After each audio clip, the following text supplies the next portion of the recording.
Assalamualaikum warahmatullahi wabarakatuh. Saya Muhammad Andika Pratama, BP 19017130 dari kelas 3B D3 Akuntansi, ingin mempresentasikan tentang saham dan valuasinya.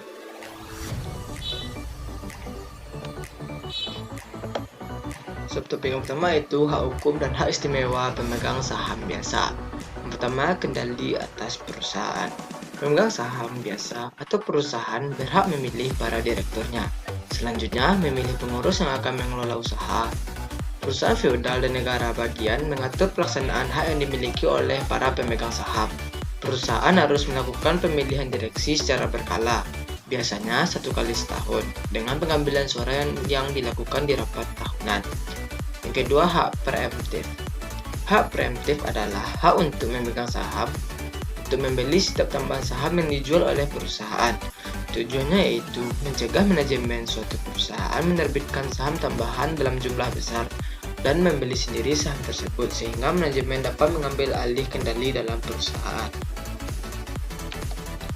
Selanjutnya kita masuk pada jenis-jenis saham biasa. Saham biasanya hanya terdiri dari satu jenis saja. Terkadang digunakan saham terklasifikasi atau classified stock untuk memenuhi kebutuhan-kebutuhan khusus. Biasanya untuk memenuhi kebutuhan tersebut, satu jenis saham biasa akan disebut jenis saham A, saham B, dan seterusnya. Selanjutnya kita masuk kepada harga saham versus nilai intrinsik. Seperti yang kita lihat pada gambar, keseimbangan pasar terjadi ketika harga saham sama dengan nilai intrinsiknya. Apabila pasar saham efisien, kesenjangan antara harga saham dengan nilai intrinsiknya tidak terlalu besar dan tidak terjadi dalam waktu yang lama. Selanjutnya, alasan investor dan perusahaan memperhatikan nilai intrinsik.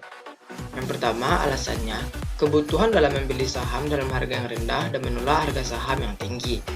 Alasan yang kedua, bagi manajer dibutuhkan untuk aksi yang mempengaruhi saham.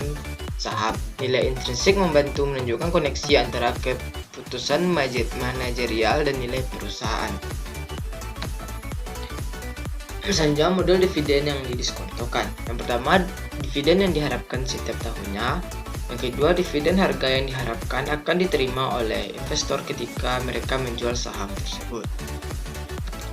Selanjutnya, dividen yang diharapkan sebagai basis dalam nilai saham.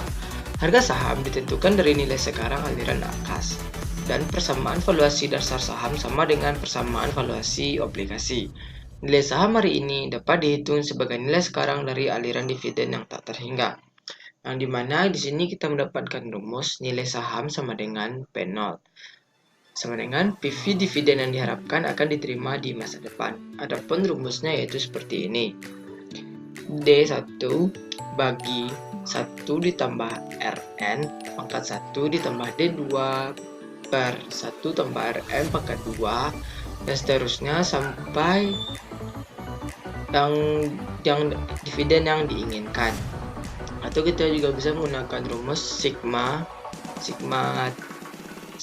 D T per 1 tambah Rs pangkat T. Sekian dari saya, apabila ada kesalahan mohon dimaafkan. Saya akhiri dengan Assalamualaikum warahmatullahi wabarakatuh.